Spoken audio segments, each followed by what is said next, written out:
I did it to myself again. I did it to myself again. I knew it.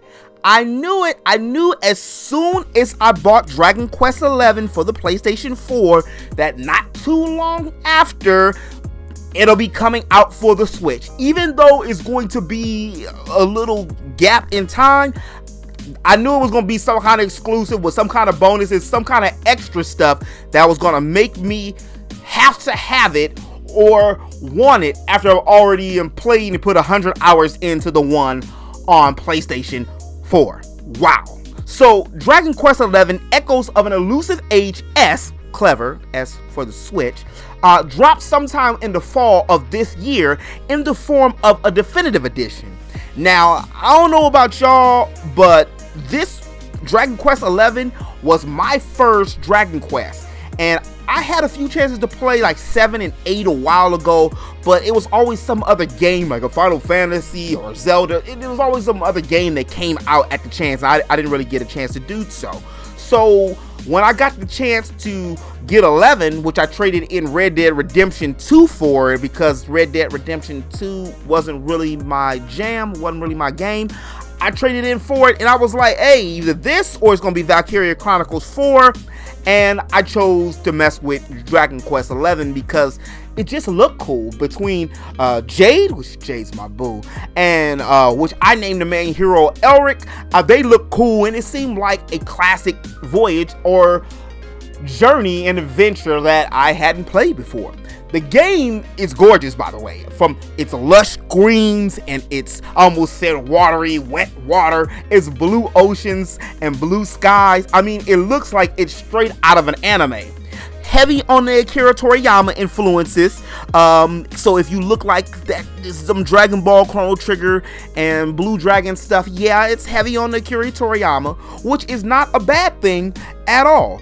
But being that this was my first Dragon Quest, I had some learning to do. First off, the heroes in Dragon Quest series never talk, which I really hate silent protagonists. I mean, if you're gonna have a silent protagonist, it has to be done in a certain kind of way. Although it's said that this is the most elaborate Dragon Quest story in the series to date, I ain't trying to rain on nobody's parade, but yeah, that ain't saying too much because this is a pretty cut and dried story.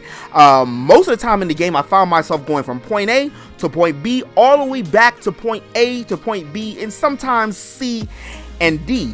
If it wasn't for my baby boo bear Jade showing up and the gameplay, I would have had even a harder time finally beating the game than I did. Not because of the difficulty, because the difficulty when it's normal is too easy, but when you raise it to the Draconian, which is the high level difficulty, is more challenging. But the whole grind between going from point A to point B got kind of tedious for me, so I end up dropping it back down to normal so I could actually beat the game. What really saved the game for me was the battle system, and oh, let me mention her again. My boo-boo baby Jade, she really spiced up the game for me, and it just, between her and Veronica, because I like their personalities and their dynamics and stuff and having them in my party.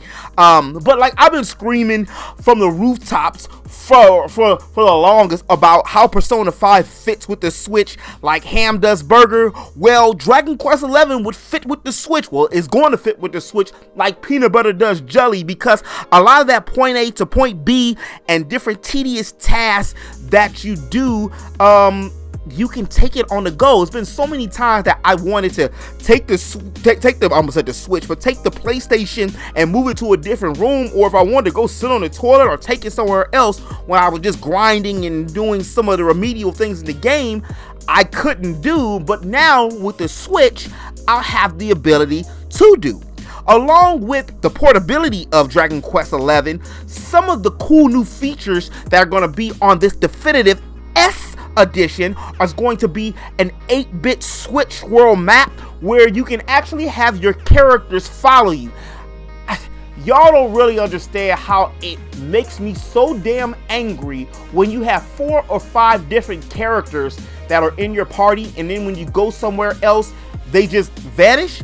It's one of those tropes in RPGs that piss me off so much, like random items that are save spots. And my favorite, which is just treasure chests. We in space, in a game of space, or RPG in space. Why the hell do we have a random red treasure chest? That just does not make sense to me. And the whole party disappearing thing, it really bothers me. I don't know. It at least give me an explanation like Final Fantasy 7 did with their whole PHS system. The reason why they all couldn't walk around at one time is because the Shinra was going to be after them. At least give me some kind of explanation. Along with the 8-bit world map switch and the character following ability, it's also said that each character is going to have their own character scenario, which is a much needed feature in the game. My hope for this one is that we get the marriage option that we got on the 3DS, because Lord knows I like choices and I don't want to be in any kind of preordained marriage of any type. And that's all I gotta say about that. But I'm your man Q. This has been your Geek News. I'll holler at y'all later. Peace. And if you're still thirsty, here's another video for you right here and right here. Water's wet.